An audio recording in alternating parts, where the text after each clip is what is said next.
السلام علیکم ورحمۃ اللہ وبرکاتہ۔ بسم اللہ، الحمدللہ والصلاة والسلام علی رسول اللہ وعلی آلہ وصحبہ ومن والاه۔ محترم ناظرین، حمد و صلوات کے بعد آج جو باتیں میں آپ کے سامنے رکھنا چاہتا ہوں اللہ کی توفیق سے، وہ بدشگونی کے بارے میں کہ بدشگونی کیا چیز ہوتی ہے اور دین اسلام نے اس سے کس طرح سے روکا اور منع فرمایا ہے۔ میرے دوستو، بدشگونی کیا چیز ہے یا بدشگونی سے مراد کیا ہے؟ تو جیسا کہ اہل علم نے بیان کیا ہے کہ بدشگونی سے مراد یہ ہے کہ کوئی شخص کسی کام کے کرنے کا پختہ عزم اور ارادہ کر لے، پھر کوئی چیز دیکھ کر کے یا کوئی بات سن کر کے وہ اس کام سے رک جائے، یعنی وہ کام انجام نہ دے یا وہ کام نہ کرے۔ جیسا کہ زمانے جاہلیت میں جب کوئی کسی کام کے لیے گھر سے روانہ ہونا چاہتا تھا تو وہ ہوا میں ایک پرندہ اڑاتا تھا۔ اگر وہ پرندہ دائیں جانب اڑ جاتا تو پھر وہ اس کام کے لیے روانہ ہوتا، اور اگر وہ پرندہ بائیں جانب اڑ جاتا تو پھر وہ اس سے بدشگونی لیتا، بدفعلی لیتا، اور پھر اس کام سے رک جاتا، اس کام کے لیے گھر سے باہر نہیں نکلتا۔ دین اسلام نے اسی طرح کی بدشگونی سے سختی کے ساتھ منع کیا ہے، بلکہ بدشگونی لینے اور بدفعلی کرنے کو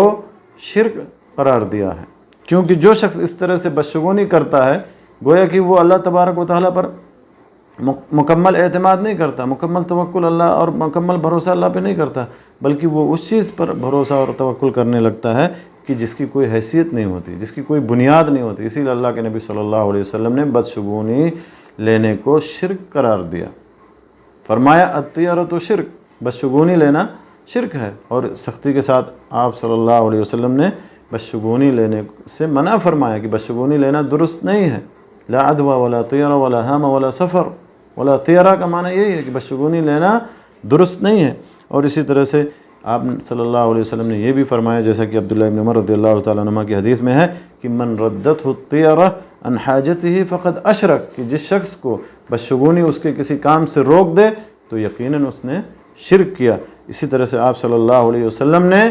یہ بھی فرمایا کہ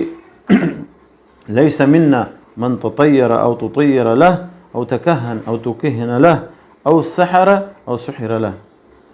یہ بھی نبی صلی اللہ علیہ وسلم کا ہی فرمان ہے کہ وہ شخص ہم میں سے نہیں جو بدشگونی لے یا جس کے لیے بدشگونی لی جائے، یا جو علم نجوم کے ذریعے کہانت کرے، یعنی جو شخص کہانت کا پیشہ اپنائے یا جس کے لیے کہانت کی جائے، یا جو جادو کرے یا جس کے لیے جادو کا عمل کیا جائے، وہ ہم میں سے نہیں۔ تو میرے دوستو، بدشگونی لینا یہ دین اسلام کے اندر حرام ہے۔ اللہ کے رسول صلی اللہ علیہ وسلم نے اس سے سختی کے ساتھ منع فرمایا ہے، اور اسے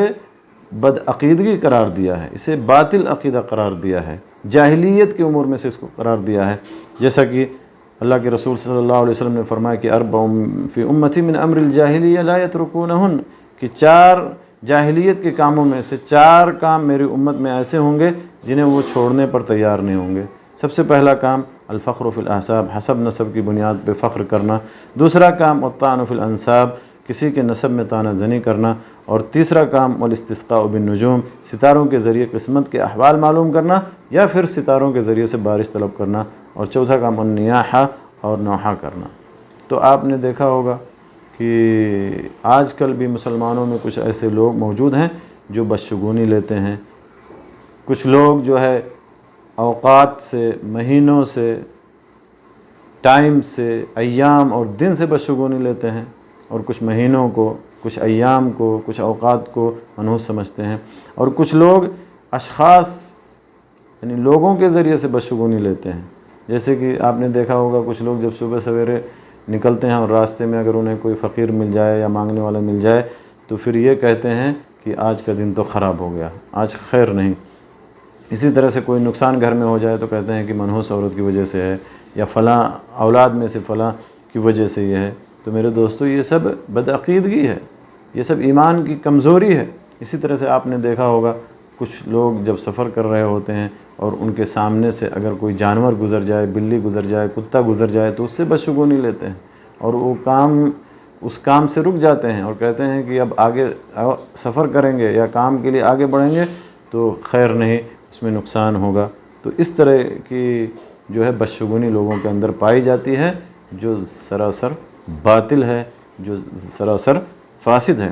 اور قرآن مجید میں اللہ تبارک و تعالیٰ نے جہاں پچھلی قوموں کا ذکر کیا ہے وہیں پر اللہ تبارک و تعالیٰ نے یہ بھی ان اقوام کے بارے میں بتایا ہے کہ وہ اپنے انبیاء سے بدشگونی لیتے تھے، لہذا جب کوئی مصیبت نازل ہوتی تو وہ کہتے کہ اسی نبی کی وجہ سے ہے، جیسا کہ موسیٰ علیہ السلام اور ان کی قوم کے تعلق سے اللہ تبارک و تعالیٰ نے قرآن میں